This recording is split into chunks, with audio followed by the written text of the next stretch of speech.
आप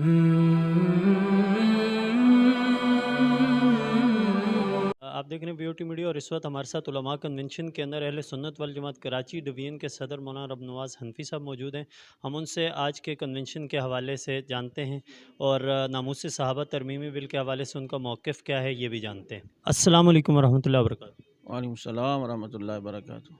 मौलाना साहब, आप आज उलमा कन्वेंशन में शरीक हुए तो ये कन्वेंशन कितने अहमियत का हामिल है? और दूसरा आपसे ये जानना चाहेंगे जो नामूस सहाबा तरमीमी बिल है, इसके हवाले से कुछ बातें ऐसी उठ रही हैं कि ये किसी को दबाने के लिए बनाया गया है।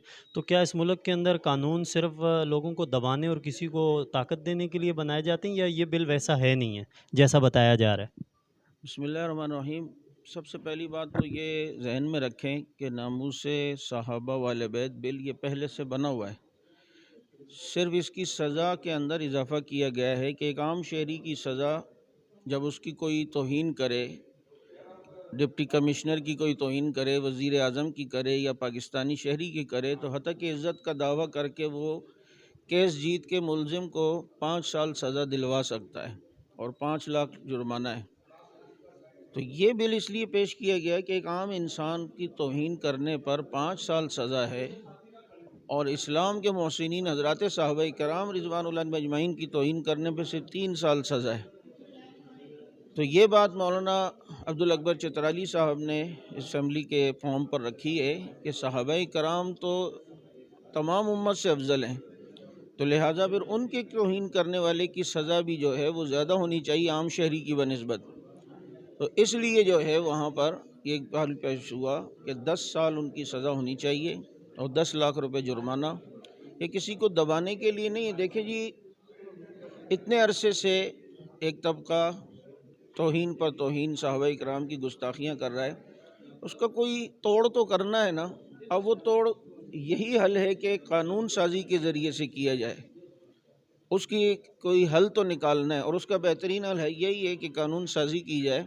तो ये किसी को दबाने के लिए, अगर कोई समझता है कि हमें दबाने के लिए है तो इसका मतलब उन्होंने एक्सेप्ट कर लिया कि हम गुस्ताख हैं। यहाँ चोरों के ख़िलाफ़ कोई अगर कानून बनता है तो कोई ये कहे कि जी चोर एहतजाज कर रहे हैं, ये कानून सख्त है, तो मतलब ये है कि चोर अगर किसी बात पर एहतजाज करें और कोई कानून बने तो कोई उनकी नहीं सुनता। तो गुस्ताख अगर कोई एहतजाज कर रहा होगा तो फिर उसकी किस तरह सुनी जाएगी? अच्छा, एक एतराज़ ये भी किया जा रहा है कि इसके ऊपर जो है जिस तरह नामूस रिसालत के कवानीन का गलत इस्तेमाल किया जाता रहा है, तो कह रहे हैं कि जी इसका भी गलत इस्तेमाल होगा। तो क्या आप जो लोग गलत इस्तेमाल करेंगे आप उनके ख़िलाफ़ भी बात करेंगे या नहीं? देखें, ये बात करके ना, ये सिर्फ इस नामूस सहाबा बिल के बारे में बात नहीं कर रहे, बल्कि ये नामूस रिसालत के कानून में सुकम पैदा करने की कोशिश कर रहे हैं। ये बात करके गलत इस्तेमाल करना, सही इस्तेमाल करना, किया सही है या गलत है, इसका फैसला अदालत करेगी। अदालत में इतने पढ़े लिखे लोग जो बैठे हैं वो किस लिए होते हैं? वो इसीलिए होते हैं वो जजमेंट करें आया जो मुलजिम पे इल्ज़ाम लगाए वो ठीक है या नहीं, उस पर सबूत हैं या नहीं।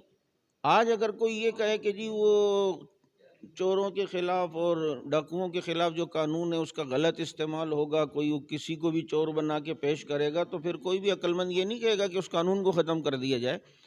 अदालतें इसीलिए हैं कि वो इस चीज़ को देखें और उस पर फ़ैसला करें।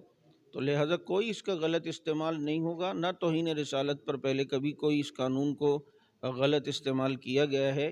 जो भी गुस्ताख थे उन्हें बिल्कुल जो है वो अदालत के सामने पेश किया गया और अदालत फ़ैसला करती है। इस कानून पे भी अदालत फ़ैसला करेगी।